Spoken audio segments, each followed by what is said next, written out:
अस्सलाम वालेकुम स्टूडेंट्स, क्या हाल है आपका। उम्मीद है आप खैरियत से होंगे। जी तो स्टूडेंट्स, हमारी 9th क्लास की मैथ पे लेक्चर सीरीज़ जारी थी। आज हम इसकी एक्सरसाइज 1.5 करने जा रहे हैं, जिसमें क्वेश्चन नंबर 1 है हमारा और पार्ट नंबर भी 1 है।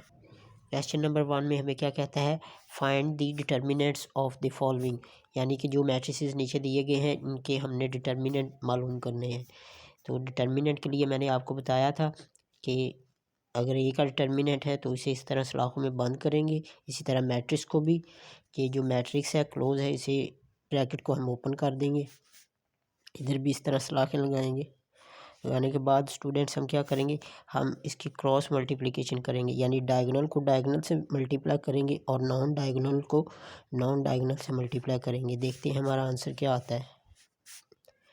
तो ए डिटर्मिनेंट हमारे पास क्या है, -1 मल्टीप्लाई 0 माइनस, ये जो माइनस है ये फार्मूले का है, 2 मल्टीप्लाई 1। ठीक है जी। तो A determinant is equal to क्या आ गया, -1 मल्टीप्लाई 0 आ गया, -2, यहाँ पे -2 मल्टीप्लाई हो रहा है, यानी ये बनेगा, ये देखिए 0 -1 जो मल्टीप्लाई हुआ 0 से तो 0 आ गया। नेक्स्ट -2 मल्टीप्लाई हुआ 1 से तो -2 आ गया। तो ए डिटर्मिनेंट हमारे पास -2 आएगा। ठीक है जी। इसका दूसरा पार्ट देखते हैं जो कि बी दिया हुआ है हमें। इसको भी हम डिटर्मिनेंट लेने के लिए इसे सलाखों में बंद करेंगे। आप चाहें तो यहाँ पे लिख सकते हैं टेकिंग डिटर्मिनेंट।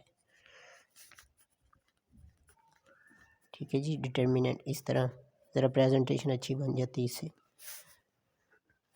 और मैट्रिक्स को भी सलाखों में लिखेंगे इस तरह। अब हम करेंगे क्रॉस मल्टीप्लाई, डायगोनल को डायगोनल से, नॉन डायगोनल को नॉन डायगोनल से। तो बी डिटर्मिनेंट क्या आ गया जी, 1 मल्टीप्लाई -2, ये वाला 1 मल्टीप्लाई हुआ -2 से, दरमियान में माइनस आएगा फार्मूले का, और ये 3 मल्टीप्लाई हुआ 2 से, 2 या 3 मल्टीप्लाई 2। ये फर्दर हमारे पास क्या आ गया, B determinant is equal to, इसे डिटर्मिनेंट पढ़ते हैं, मैंने आपको पिछले लेक्चर्स में क्लियर किया था। ये -2 मल्टीप्लाई 1 -2 आ गया, ये -3 मल्टीप्लाई 2 तो क्या आएगा जी, -6। माइनस माइनस प्लस होते हैं, लेकिन इनके साथ अलामत माइनस की आएगी, क्योंकि दोनों के साथ माइनस है। अगर दोनों के साथ प्लस हो तो फिर प्लस आएगा, अगर दोनों के साथ माइनस हो तो फिर माइनस आएगा, लेकिन उसे प्लस करेंगे। और अगर दोनों के साथ प्लस हो उसे प्लस ही करेंगे, और साथ में सिंबल भी प्लस का आएगा। -2 और -6 इनको करेंगे प्लस, लेकिन साथ में अलामत माइनस की, -8 आ गया जी। ठीक है। अब इसका थर्ड वाला पार्ट है जो हमें दिया हुआ है सी। इसी तरह सलाखों में इसे भी बंद करें, सी को, सी डिटर्मिनेंट इसके इक्वल है जी, ये वाला मैट्रिक्स। जस्ट आपने यहाँ पे ब्रैकेट है, यहाँ पे आपने ब्रैकेट नहीं लगानी जब डिटर्मिनेंट लेने लगेंगे। C determinant is equal to 3 multiply 2 minus फार्मूले का 3 मल्टीप्लाई 2। ठीक है जी। ये हमारे पास क्या आ गया, सी का डिटर्मिनेंट इज इक्वल टू 3 2 6 -3 2 6। ठीक है जी, ये वाला माइनस दरमियान में। तो सी डिटर्मिनेंट हमारे पास क्या आ गया, सी माइनस सी तो इक्वल टू 0। ठीक है जी, ये आंसर है। इस तरह ये आंसर है और इसका ये वाला आंसर है। अब फोर्थ पार्ट की तरफ चलते हैं, जो हमें डी दिया हुआ है। डी का डिटर्मिनेंट इक्वल होगा जी, ये डिटर्मिनेंट इस मैट्रिक्स का। ठीक है, जैसे इक्वल टू किस साइड पे करेंगे वैसे दूसरी साइड पे। अब डी डिटर्मिनेंट इक्वल टू किसके आ गया, 3 मल्टीप्लाई, डायगोनल को डायगोनल से मल्टीप्लाई, नॉन डायगोनल को नॉन डायगोनल से मल्टीप्लाई, 3 मल्टीप्लाई 4 -1 मल्टीप्लाई 2। ये हमारे पास क्या आ गया, डी डिटर्मिनेंट। अच्छा, ये वाला जो स्टेप है आपने इधर करना है, इक्वल टू 3 मल्टीप्लाई 4, तो ये हमारे पास आ गया 3 4 12 -1 मल्टीप्लाई 2, तो ये है -2।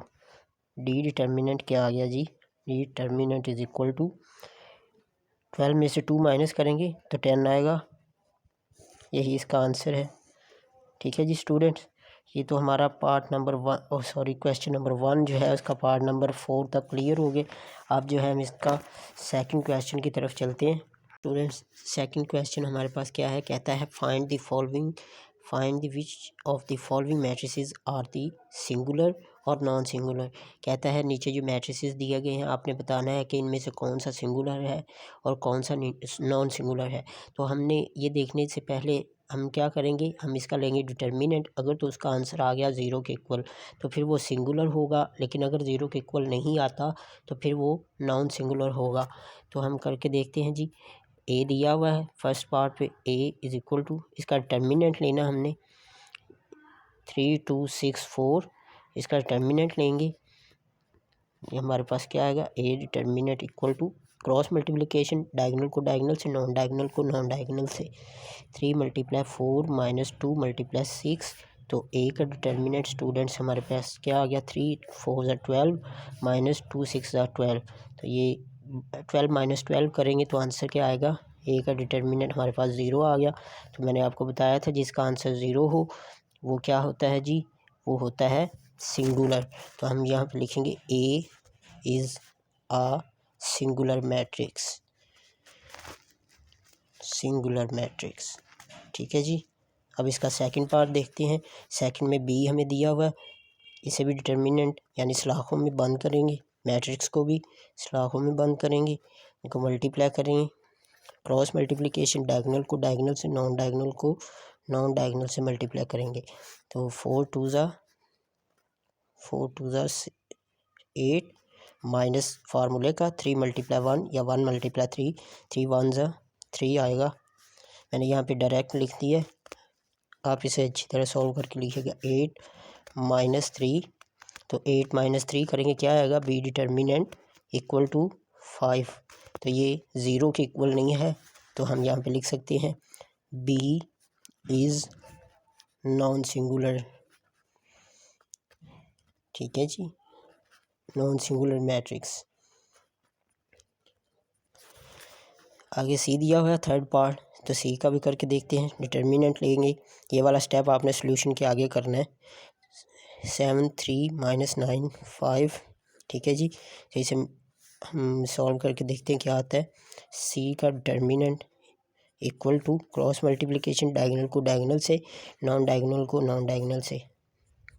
7 × 5 होगा और -9 या 3 × -9, दरमियान में माइनस आएगा फार्मूले का, 3 × -9। ठीक है,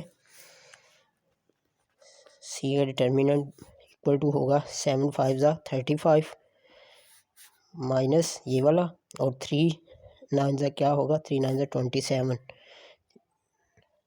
27 माइनस का आएगा क्योंकि 9 के साथ माइनस है, इसलिए यहाँ पे माइनस का आएगा साथ। तो जब ये वाला माइनस और ये वाला माइनस आपस में मल्टीप्लाई होंगे तो ये प्लस के हो जाएंगे। मसलन 3 5 minus minus minus minus plus हो गए, तो 35 + 27। तो स्टूडेंट्स ये हमारे पास क्या आंसर आ गया, ये हमारे पास है 35 और 27, ये हमारे पास बनेगा स्टूडेंट्स 62। ठीक है जी, ये 62 आ गया। ये भी ज़ीरो के इक्वल नहीं आया, तो आप यहाँ पे लिख सकते हैं सी इज़ नॉन सिंगुलर।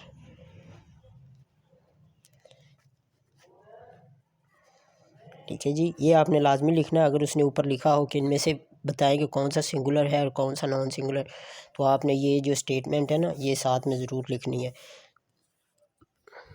आप चाहें तो इधर लिख सकते हैं B is not equal to zero, यहाँ पे लिख सकते हैं A determinant equal to zero, B determinant not equal to zero, C determinant is not equal to zero. तो और नीचे लिख दे सी इज़ इधर भी सो लिख दें, so A is singular, so B is non singular and so C is non singular. यहाँ पे आगे डी आ गया, इसका फोर्थ पार्ट है। 5 मैट्रिक्स लिखेंगे सेम एज इट इज़, लिखने के बाद हम इसे करेंगे सॉल्व, देखते हैं क्या आता है। डी का डिटर्मिनेंट हमारे पास क्या आ गया, क्रॉस मल्टीप्लिकेशन, डायगोनल को डायगोनल से माइनस नॉन डायगोनल को नॉन डायगोनल से। ठीक है जी, कंफ्यूज नहीं होना, कोई इतनी मुश्किल बात नहीं है, बिल्कुल इजी से क्वेश्चन है। 5 × 4 20 आ गया, माइनस ये वाला फार्मूले का, ये भी माइनस का, ये भी माइनस का, दोनों माइनस के हैं तो जब आपस में मल्टीप्लाई होंगे तो ये प्लस के हो जाएंगे, यानी 2 10 20 और साथ में माइनस माइनस प्लस हो जाएगा, मतलब प्लस का 20 आएगा। और ये माइनस तो फार्मूले का है ना, ये वाला, ये तो आएगा ही। तो ये इक्वल टू किसके आ गया जी, डी डिटर्मिनेंट इक्वल टू 0। ठीक है, यहाँ पे आप लिख दें सो डी इज़ सिंगुलर। सिंगुलर क्यों है, क्योंकि ये 0 के इक्वल आ गया है, सिंगुलर मैट्रिक्स। ठीक है जी, जस्ट इतनी सी बात थी। ओके तो स्टूडेंट्स, अब हम बात करेंगे नेक्स्ट वीडियो में, नेक्स्ट लेक्चर पे, नए टॉपिक पे। ओके स्टूडेंट्स, अल्लाह हाफिज़।